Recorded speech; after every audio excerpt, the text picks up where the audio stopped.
I made a Christmas card and 2 coordinating tags using something that I'm absolutely addicted to, rub-on transfers, and I'm using some dies. Hey everyone, it's Joy here. Welcome to my channel.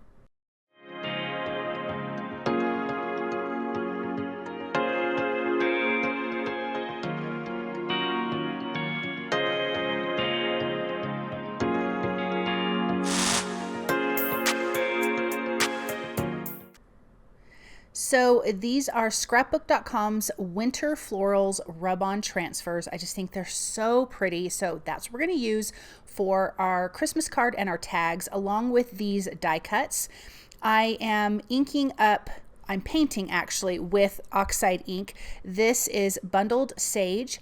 My dies here are from Honeybee Stamps Lovely Layers Mini Holiday Florals. And I just really want to get, I guess maybe you could call it a watercolor look, but I really do not want this to be perfect. And you're going to see how I'm going to be painting this. I just like the look of it. I think it turned out beautiful. I'm going to use 2 shades of green. The darker green I'm going to be using is Forest Moss. I'm going to use that for the leaves above. So I'm stamping onto my glass mat here and adding some water. Then I'm coming back in with a little bit of that darker same color. So I'm using less water to blend it out to add some darker areas. I'm leaving some areas really light and then coming in with darker areas.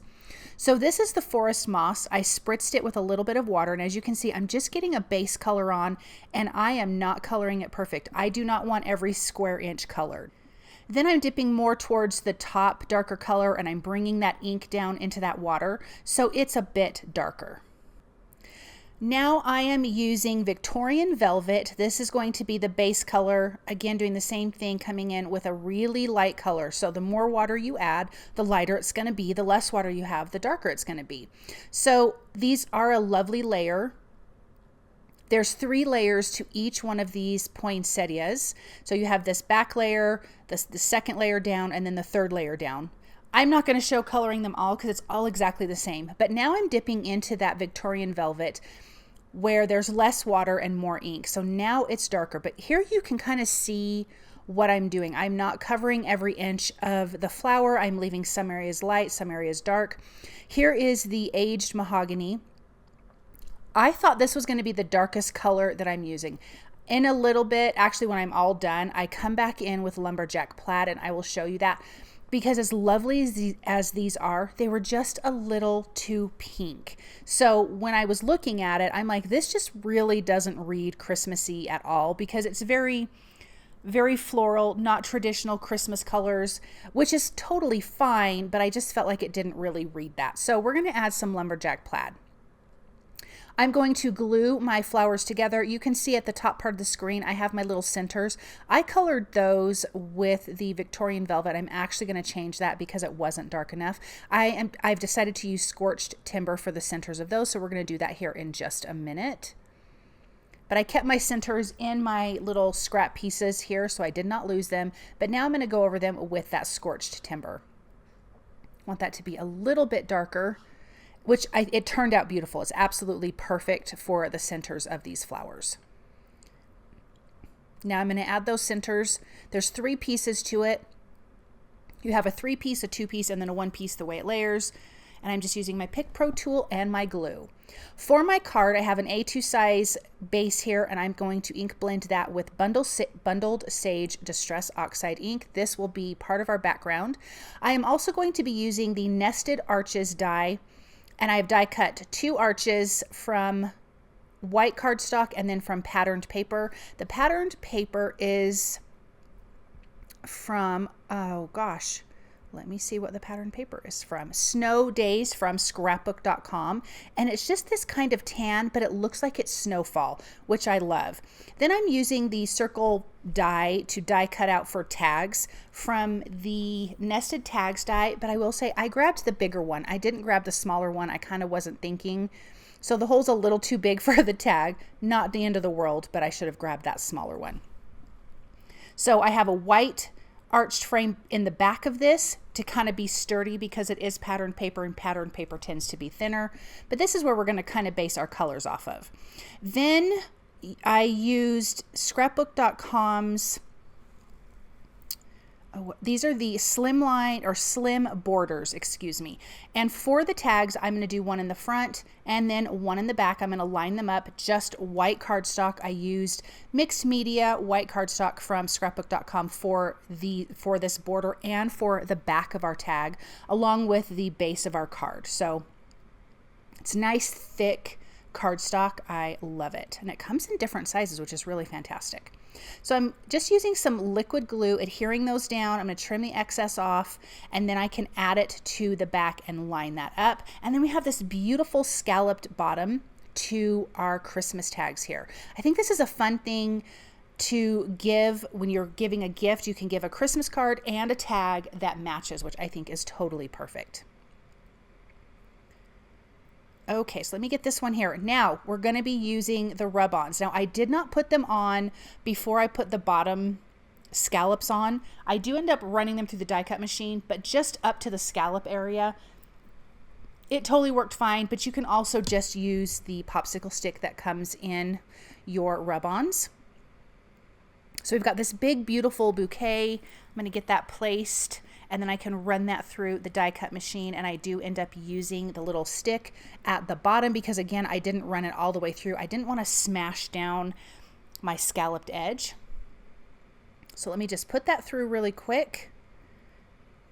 And then we can peel back that release paper, and I'm going to peel it back slowly just to make sure that everything got pushed down good. But every time I've run it through the die cut machine, I think there's only been one little spot one time that wasn't great, but it turned out beautiful. But look at how pretty that is on top of that patterned paper. I just think it's so lovely.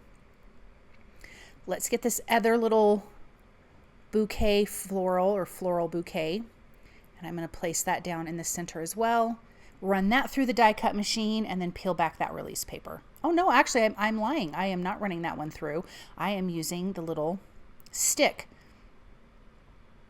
When I'm making the card, I can run that one through first because I'm lining that up at the bottom. I didn't know exactly how I was going to line these up, and I'm just a very visual person, so I need stuff where it needs to go. I can't necessarily think about all of that ahead of time and go, oh yeah, that's going to look great.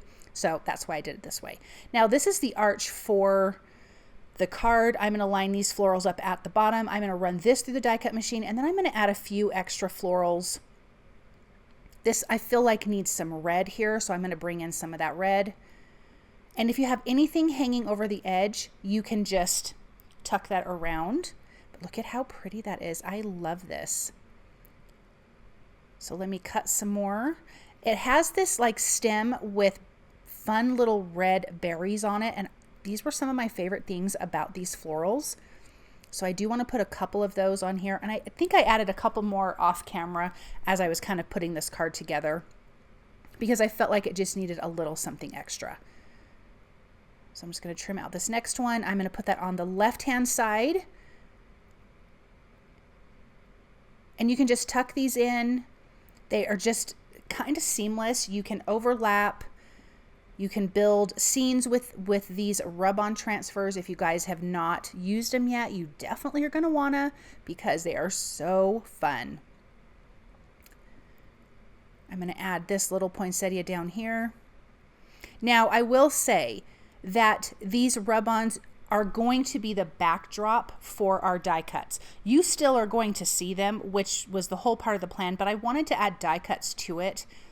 So when I was picking my colors for the die cuts, I really was trying to go off of the colors on these rub-on transfers. I think if you already have something like that, then you can, that has already decided your color scheme, then you don't have to pick one out, which is really nice.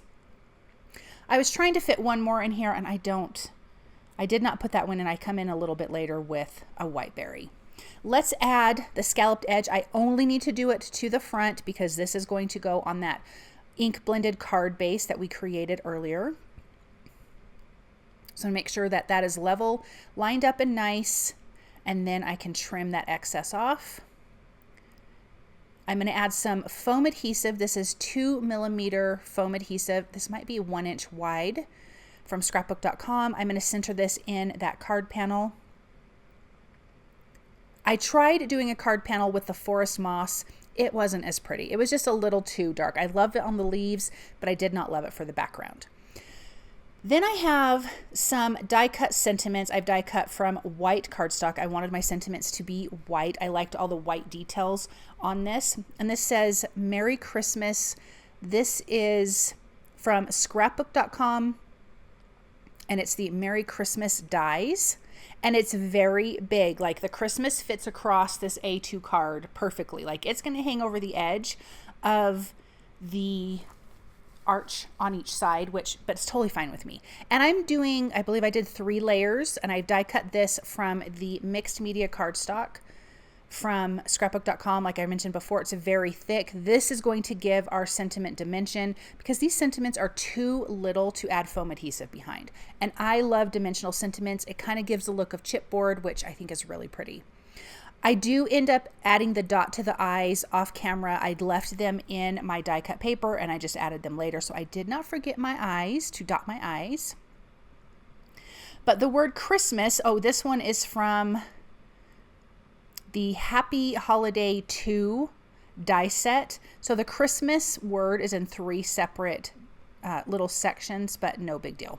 You just lay them out, put them together, and they're going to go at the top of our little tags and our card.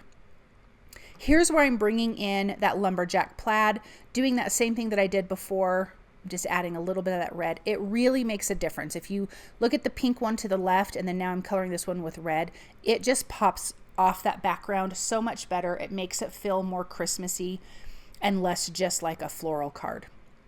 So I'm going to finish up this one. Super quick and easy to change that up. You still can see the pinks. You still can see some of the aged mahogany. I did not want to get rid of all of that because I liked all of those colors. But now we're just going to add something that feels more Christmassy, if that's a word. And then we can start gluing this together. And I am going to also stamp some sentiments. So I have some liquid glue. My head's going to get in the way here in just a second. I apologize. Trying to make sure everything is straight.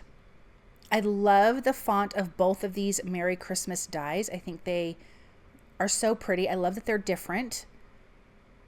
Even though the card and the tag are the same, but it's different. And I like that.